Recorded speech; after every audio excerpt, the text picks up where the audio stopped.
పోల్చారంట ఆయన. అది అవమానమా కాదా అనేది కాంగ్రెస్ పార్టీ తెలియాలి మరిక. సో ప్రస్తుతానికి ఒక చైన్ స్నాచర్స్తో పోల్చారు కాంగ్రెస్ వాళ్ళని. మెడలో పుస్తల్ తాడు గుంజుకుపోయే వాళ్ళంటూ కూడా కాంగ్రెస్ వాళ్ళంతా మెడలో పుస్తల్ తాడు గుంజుకుపోయే వాళ్ళని చెప్తున్నాడు ఆయన. తులం బంగారం కాదు, ఇనుము కూడా ఇవ్వరు రేవంత్ రెడ్డి అని చెప్పి కేటీఆర్ అన్నారు. జూబ్లీ హిల్స్ ఉప ఎన్నికల్లో కాంగ్రెస్ కు ఓటు వేయొద్దని చెప్పి ఆయన రిక్వెస్ట్ చేశారు ప్రజల్ని. కాంగ్రెస్ కు ఒక్క ఓటు వేసినా మీ ఇల్లు కూలగొట్టడానికి మీరే సంధించినట్టు అవుతుందని చెప్పి కూడా కేటీఆర్ అన్నారు. హైడ్రా అనేది పెద్దవాళ్ళ ఇళ్ల దగ్గరికి పోదు. సీఎం రేవంత్ రెడ్డి అన్న తిరుపతి రెడ్డి దుర్గం చెరువు నీళ్ళలో ఇల్లు కట్టిన హైడ్రా ఏం చేయలేదు అంటూ కూడా కేటీఆర్ మాట్లాడుకొచ్చారు. సో ఒకేసారి రెండు పిట్టల్ని పేల్చినట్టుగా అటు తులం బంగారం విషయంలో కాంగ్రెస్ పార్టీని కౌంటర్ చేస్తూ హైడ్రా విషయంలో కూడా కేటీఆర్ కాంగ్రెస్ని కౌంటర్ చేశారు. కాంగ్రెస్ ఏకంగా మెడలో ఉన్నటువంటి పుస్తల తాడు గుంజుకుపోతారని కూడా మాట్లాడుకొచ్చారు ఆయన. ఒకసారి కేటీఆర్ మాటల్లోనే ఏం మాట్లాడారో చూద్దాం. మాత్రం తిరిగిన రేవంత్ నగర్లో పొరపాటున ఒక్క ఓటు కాంగ్రెస్ వడనిస్తే ఆ ఓటు మీ ఇల్లు మీరు కూలగొట్టుకుంటందుకు వేసుకునే ఓటే అవుతుంది.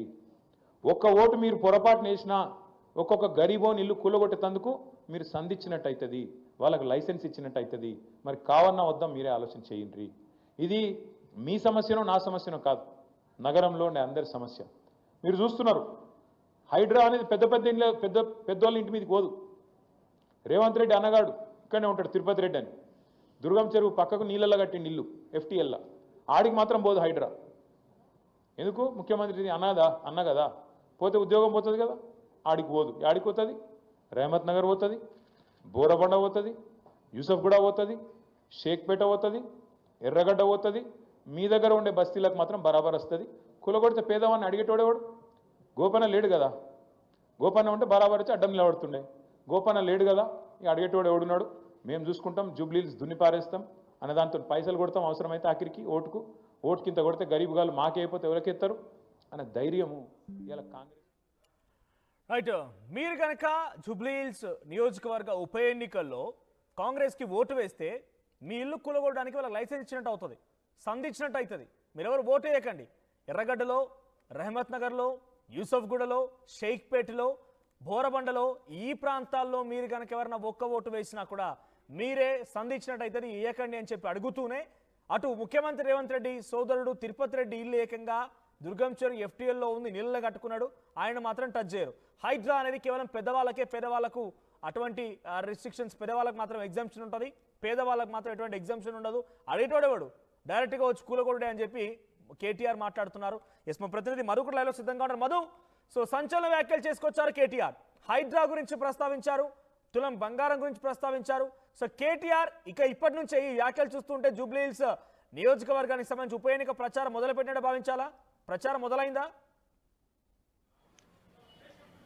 ఈరోజు జూబ్లీ హిల్స్ నియోజకవర్గానికి సంబంధించినటువంటి రహమత్ నగర్ డివిజన్కి సంబంధించినటువంటి వారితో సమావేశం ఏర్పాటు చేశారు. ఇట్లా రోజుకొక డివిజన్ వారితో సమావేశం ఏర్పాటు చేయనున్నట్టుగా తెలుస్తూ ఉంది. ఒక్కొక్కరికి ఇన్ఛార్జీలు ఇచ్చారు ఆయా డివిజన్లకి.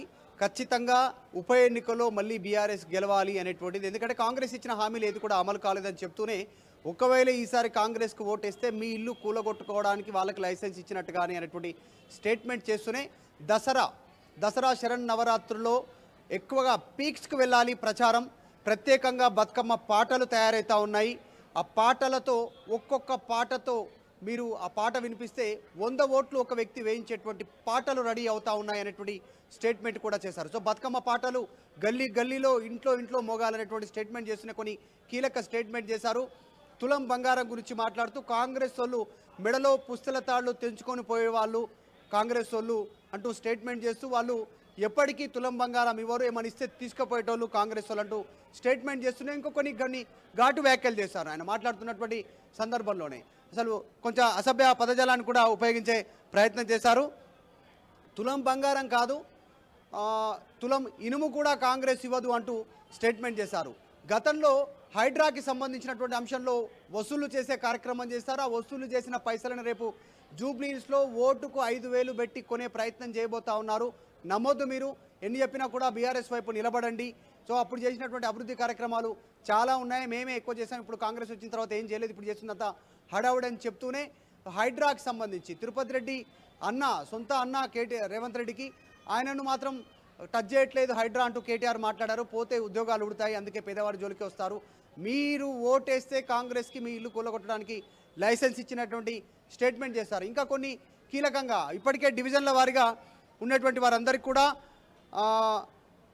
వారికి ఇన్ఛార్జీలను నియమించారు. వారంతా గల్లీలో తిరుగుతారు, ఉన్న పరిస్థితులను తెలుసుకుంటారని చెప్తూనే రెహమత్ నగర్ డివిజన్లో పార్టీ ఎక్కడ వీక్ ఉందో కూడా వారికి చెప్పే ప్రయత్నం చేశారు. పలానా బస్తీల్లో పలానా కాలనీలో బీఆర్ఎస్ కాస్త డౌన్ ఉంది, 50% ఉంది, కొన్ని దగ్గర అప్ ఉంది, మనమే 50% అబోవ్ జనాల్లో మనమే మెరుగ్గా ఉన్నాం, దాన్ని కాపాడుకోండి, అలాగే మెయింటైన్ చేయండి, లేని దగ్గర యాక్టివ్గా అండి, ఇంటింటికి వెళ్ళండి, ప్రతి ఒక్కళ్ళు కూడా 100 ఓటర్లకు సమాధానం చెప్పేలా వారందరికీ రీచ్ అయ్యేలా కార్యక్రమాలు రూచుకోండి. 100 మంది అంటే 25 ఇండ్లను టార్గెట్ పెట్టుకోండి, ఇంటింటికి వెళ్ళి 1 to 1 మాట్లాడండి, కాంగ్రెస్ ఇచ్చిన హామీలు అమలు కావట్లేదు అనేటువంటి స్టేట్మెంట్ ప్రజలకు చేరవేయండి అంటూ చెప్తూనే ఈ ఎన్నిక గెలిస్తేనే కాంగ్రెస్కి అర్థమవుతుంది ప్రజలు ఏం కోరుకుంటున్నారు రాష్ట్రంలో. సో రేపు రాష్ట్ర ప్రజలకు ఈ జూబ్లీ ఉప ఎన్నిక ఏం మెసేజ్ ఇస్తుందో అదే రిఫ్లెక్ట్ అయ్యే అవకాశం ఉంటుంది కాబట్టి జాగ్రత్తగా ఉండాలని చెప్పే ప్రయత్నం చేశారు. సో దాదాపు మాగంటి సతీమణి సునీతకే టికెట్ కన్ఫామ్ అయ్యాలి, ఎందుకంటే కుడ్మిల్స్ వైపు ఎవరు ఎటు నిలబడతారో చూడాలి. Right, thank you Madhu. So Jubilee hills ఉప ఎన్నికకు సంబంధించి ఆ ప్రచారం మొదలైనట్టుగా భావించాలి. కేటీఆర్ ఈరోజు జరిగినటువంటి డివిజన్ల వారీగా ఆయన భేటీ అవుతున్నారు. రహమత్ నగర్ డివిజన్కి సంబంధించి ముఖ్య నాయకులతో కార్యకర్తలతో భేటీ అయిన నేపథ్యంలో కాంగ్రెస్ పార్టీకి 2 కౌంటర్లు ఇచ్చారు. ఒకటి, తులం బంగారం కాదు కదా, ఇనుము కూడా ఇవ్వదు, మెడలో పుస్తలు గుంజుకెళ్ళేటువంటి బాపతి కాంగ్రెస్ అని చెప్తూనే మీరు కనుక కాంగ్రెస్ పార్టీగా ఓటు వేస్తే మీరే హైడ్రాని మా ఇల్లు కూల్చమని ఆహ్వానించినట్టు అవుతుంది, వారు లైసెన్స్ ఇచ్చినట్టు అవుతుంది, సందివ్వకండి అని చెప్పి ప్రజలను విజ్ఞప్తి చేశారు ఆయన. సో మరి జూబ్లీ హిల్స్ ఉప ఎన్నికకు సంబంధించిన దగ్గర నుంచి కేటీఆర్ కొంత శంకరావం పూరించి ప్రభుత్వం పైన ఇంకా ఎక్కువగా పెద్ద ఎత్తున అగ్రెసివ్గా ముందుకు వెళ్ళే అవకాశం కనబడుతోంది. సో మీ అభిప్రాయం ఏంటి? జూబ్లీ హిల్స్ ఉప ఎన్నికల్లో మీ